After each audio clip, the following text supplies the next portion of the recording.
क्या आपने कभी सोचा है, अगर सिर्फ 20 मिनट रोज योग करके आप अपने अंदर शांति, शक्ति और दिव्य ऊर्जा जगा सकें, तो आपकी जिंदगी कितनी बदल सकती है। आज हम जानेंगे भक्ति योग और शिव तत्व का ऐसा रहस्य जो सिर्फ शरीर नहीं, आपकी आत्मा को भी जागृत कर देगा। आज का यह अभ्यास सिर्फ योग नहीं है, ये एक आध्यात्मिक यात्रा है। ऐसी यात्रा जिसमें हम अपने भीतर छिपी चेतना, साहस और शांति को महसूस करते हैं। जब हम भक्ति योग करते हैं तो हमारा उद्देश्य केवल शरीर को मोड़ना या खींचना नहीं होता, बल्कि अपने मन और आत्मा को एक उच्च ऊर्जा से जोड़ना होता है। यही कारण है कि योग को सिर्फ एक्सरसाइज नहीं, बल्कि जीवन जीने की कला कहा गया है। इस अभ्यास की शुरुआत होती है मंत्र जाप से। जब हम त्र्यंबकम यजामहे जैसे मंत्र का उच्चारण करते हैं तो केवल शब्द नहीं बोलते, हम अपने भीतर एक कंपन पैदा करते हैं।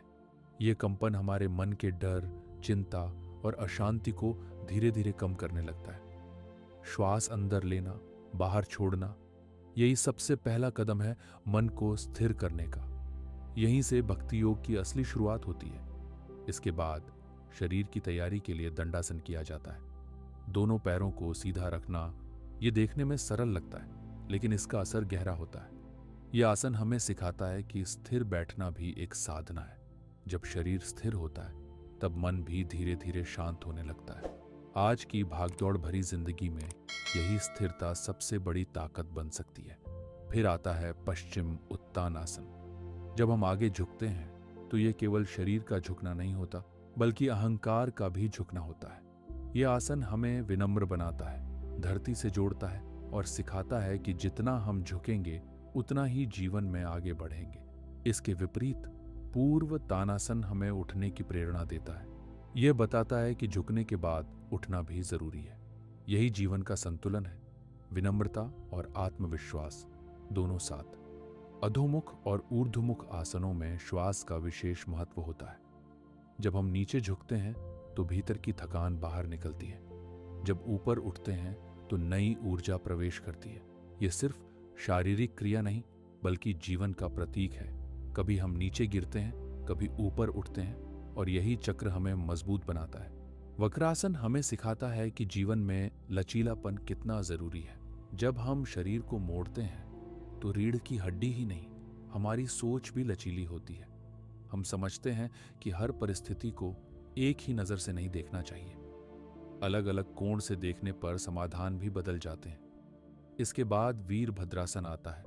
यह आसन हमें हमारे भीतर छिपी वीरता का एहसास कराता है। जब हम दोनों पैरों को फैलाकर हाथ ऊपर उठाते हैं तो ऐसा लगता है जैसे हम अपने डर को चुनौती दे रहे हों। यह आसन बताता है कि शक्ति बाहर नहीं, हमारे भीतर ही है, बस उसे जगाने की जरूरत है। रोजमर्रा की जिंदगी में जब भी हम डरते हैं, यह आसन हमें याद दिलाता है कि हम कमजोर नहीं हैं। ताड़ासन दिखने में सबसे सरल लगता है, लेकिन इसका प्रभाव बहुत गहरा होता है। पंजों पर खड़े होकर शरीर को ऊपर खींचना, यह हमें सिखाता है कि जीवन में हमेशा ऊपर उठने की चाह रखनी चाहिए। चाहे परिस्थितियां कैसी भी हों, हमें खुद को गिरने नहीं देना है। त्रिकोणासन शरीर में संतुलन और लचीलापन लाता है। यह हमें याद दिलाता है कि संतुलन ही जीवन का सबसे बड़ा रहस्य है। काम और आराम, सफलता और असफलता, खुशी और दुख, सबके बीच संतुलन बनाए रखना ही असली योग है। वृक्षासन और तांडवासन स्थिरता के प्रतीक है। जब हम एक पैर पर खड़े होते हैं तो हमें अपने अंदर की एकाग्रता का एहसास होता है। यह बताता है कि अगर ध्यान केंद्रित हो तो असंभव भी संभव हो सकता है। जीवन में स्थिर रहना, चाहे कितनी भी आंधियां क्यों ना आए, यही इन आसनों का संदेश है।